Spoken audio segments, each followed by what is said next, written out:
OK, let's go to the back page of the eye, gents. Start with the Humbles, Mbappe and co. On the positive note, John, how impressive were Borussia Dortmund over the two legs? Oh, fantastic. I had the pleasure of being in Dortmund last week, and the yellow wall, I've been to Dortmund many, many times, I have to say. They have a habit of drawing English teams in European competition, don't they? And I've never heard it as loud, never heard it as proud. And my word, the players then returned the favour tonight in Paris, didn't they? I mean, it was an absolutely fabulous game to watch. The second leg, I thought, was defensive masterclass. They really battened down the hatches, played it on the break. You could see that PSG were getting increasingly frustrated, none more so than Kylian Mbappe. And then Mats Hummels scores at the start of the second half. And then really, I have to say, PSG had a little few moments where sort of half-hearted penalty appeals, little through balls which never quite came off. They did hit the woodwork 6 times, would you believe, over the course of the two legs.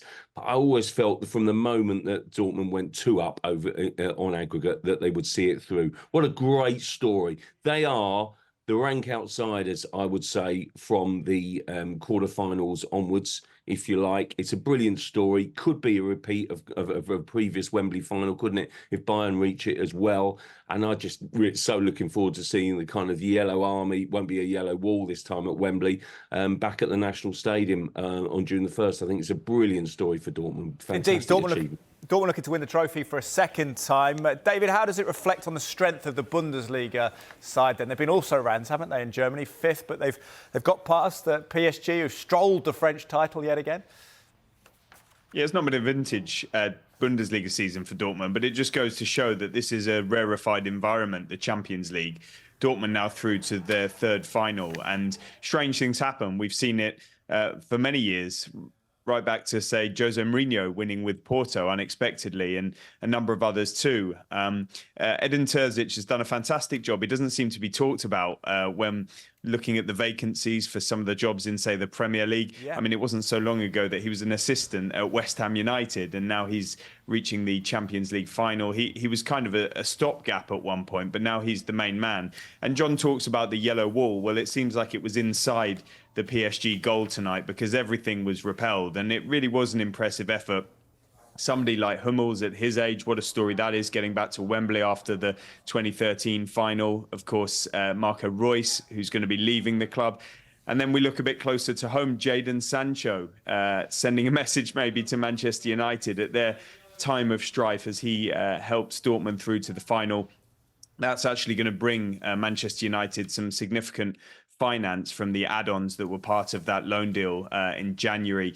Ian Maatsen on loan from Chelsea. There's a £35 million buy option in there as well. So a lot of teams will be looking at him. But it really is a remarkable story. And when I go back to your question on the strength of the Bundesliga, Bayern Munich could get there tomorrow night as well. And we could have an all-German final in a repeat of 2013. So, yeah, compared to how the English teams have fared in the Champions League and in Europe full stop this season and the damaging effect it's had on the coefficient, the Bundesliga is sitting pretty.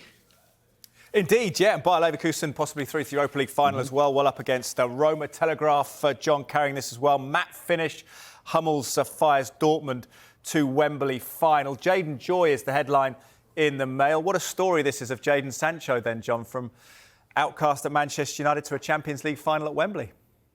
Yeah, it's a brilliant story. I loved him in the first leg. I think he was back to his almost impish best when he was doing exactly what made him such a talent in the first place, really, and made him persuaded Man United to part with so much money to sign him, really, which was really kind of, I don't know, he's the epitome of the modern winger in as much as that I think he's so much about sort of making decisions.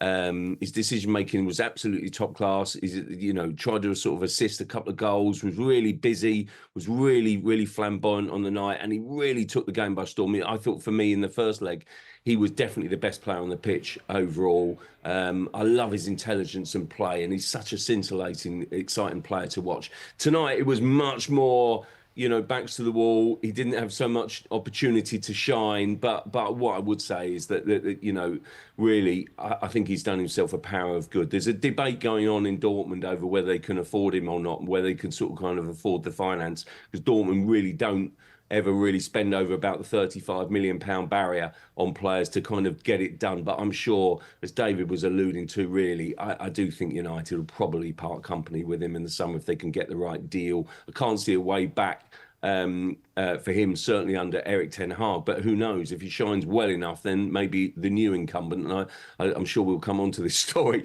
that whoever takes over will embrace, would want to embrace a real talent who's shone in the Champions League. And if Dortmund can win it, then what a story and what a comeback that would be for Jadon Sancho. Fantastic recovery after kind of 2.5 years, unhappy years at Old Trafford for him. Indeed, David, I want to get to the second semi-final, but just quickly, where do you see Sancho ending up next season? I think the way things are looking, with Erik Ten Hag still in position and no apology offered by Sancho to Ten Hag, which is what Ten Hag wanted to reintegrate him, then it would have to be a move away from the club. The big question is, will Erik Ten Hag survive? At the moment, he's in position, and so you'd have to say that the future does look away from Old Trafford for Sancho, and he does seem happier away from Old Trafford. And his happiness may be the crucial factor in all of this, but the finances will have to be right for Manchester United as well.